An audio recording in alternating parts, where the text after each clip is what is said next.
one of the fundamental questions is, does the Liberal Party have a future? Now, I'm not going to ask you to say yes or no on that, but who wants to put their hands up and just add to that conversation about where you think Conservative politics may be going wrong? Yes, just come to the back here, sir.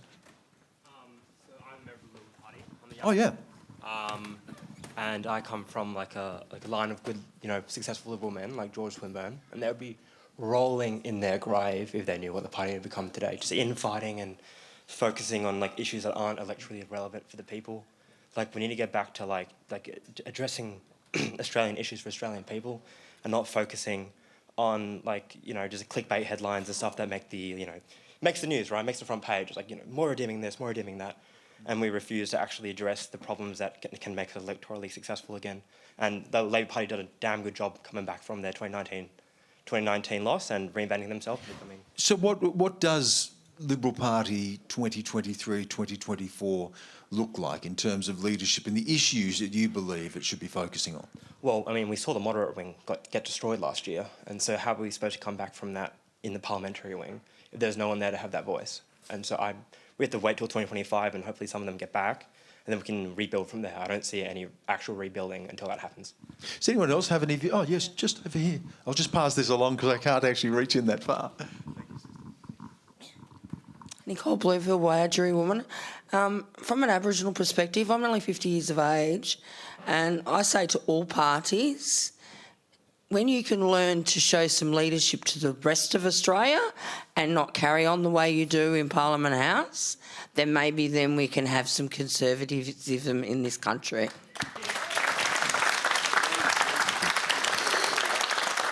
There's some younger voters, or potentially voters up the back here as well. I'll just ask you, that discussion about politics and what you're looking for, are you someone who would consider, are you open-minded when you come to politics right now? You're looking at this and wondering which way you will vote? Thank you. Yeah, look, I've never been strictly with a party, neither of my parents. I'm mostly left-wing. Well, I am left-wing, but the party, I've never stuck to a party. I think one of the things when we're talking about the Liberal Party, I think the main thing for them is branding. I think the Liberal Party, especially in the past decade that they've held power, they've been quite infamously old and traditional, and that's been their brand. And the Labor Party, out of power, has been able to point the fingers and represent all the young people who are sick of these old people, right? And now that it's Labor in charge, the Liberals are trying to do the finger pointing. But because they have this brand as being that traditional old group, that's just not going to work. They're actually going to have to really stick it to them. They're actually going to have to appeal to larger audiences. They're going to have to really change their brand. I think that's really where it's all going wrong for the Liberals. And I think if they could change their branding, then that could really change the whole scheme of parties in Australia. Thank you. What about the other side of politics? Does anyone believe that has any ideas where Labor may be going wrong? Because clearly people are turning away from both sides. Yes, sir. I think when you see that big red map, you think, oh, that's lovely, isn't it? It's an illusion. Underneath all of that is the preferential votes which support that system. And Labor, as a major party, has to say, what are those votes underneath really saying to us and the mandate we've been given, not by the Labor Party, but by all those preferential votes? The issue of trans rights is clearly one that we discussed tonight as well and played its role in the Aston by-election. It does raise the question about politicians at protest. Hands up if you believe that politicians should be able to attend protests of any type, should be able to. Yeah? Why is that? Well, because their job is to be a paid advocate. So, we're all paying taxes for that. So if they can't back up what they do in Parliament House with civil action, then why are they there? Does that also, the question here about where is someone's freedom of speech or freedom of expression, even if that is offensive to some, crosses a line? Do you believe that people have the right to attend a protest where they say they may be anti-trans rights or pro-women's rights, But where is the line drawn on that? Does anyone have a view on that? Yeah, I'll just pass this, and then I'll come across. I'll come across to you in just a moment. Thank you. I believe that anyone's freedom of speech that's all fine. That's not enshrined in our constitution either. However, if your freedom of speech is infringing on anyone else's rights to exist as a person, then that's not freedom of speech, that's hate speech. And we have laws against hate speech for a reason.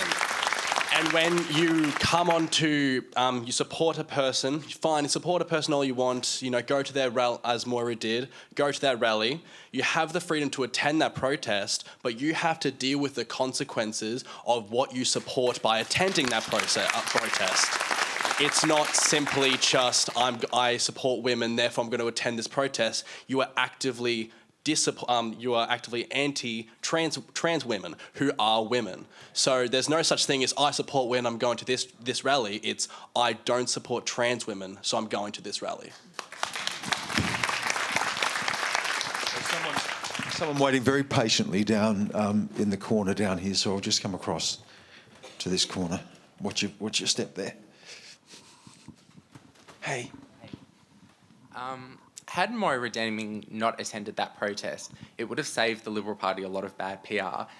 It doesn't change the fact that Moira Deming's views align with those of neo-Nazis to some extent, and I think politicians going to protests is actually quite useful. It's a good way of seeing the company they keep and the potential alignment of their views with others, and I think that's very useful. And I think in this case it really exposed a lot of the people who are animating the debate of trans rights. Thank you. Hands up. We had a lot of question about cost of living. Hands up who supports the stage 3 tax cuts, who believes that they should go the stage 3 tax cuts, which will give a tax cut to the highest, or the most benefit to the highest earner. Who believes that should they go? Should they be repealed? I'll pass it along. You think they should go ahead? I just think that was a policy of the Labor Party, and I think they should stick to it and look for other avenues to help people who need more of a helping hand. Circumstances change. We've decided to buy a whole lot of very expensive submarines. Can we afford to have both the submarines and the stage 3 tax cuts? I don't think we can.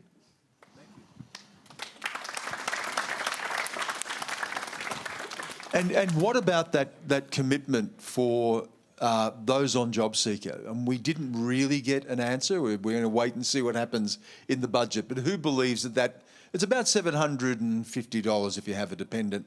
It's less than $700 if you're single. Who believes that should be increased? Yeah, almost everybody. Can I just ask you about that? Would you like to see that a priority in the budget? Absolutely.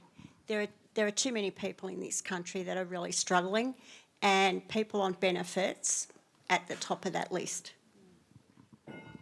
Well, thank you very much. Did you enjoy tonight's show? Yeah?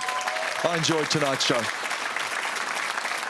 And I thought it was a great conversation, actually, that people came along and really engaged in the conversation. So I think that was a big credit again to our panel. So thank you again. Thanks for coming.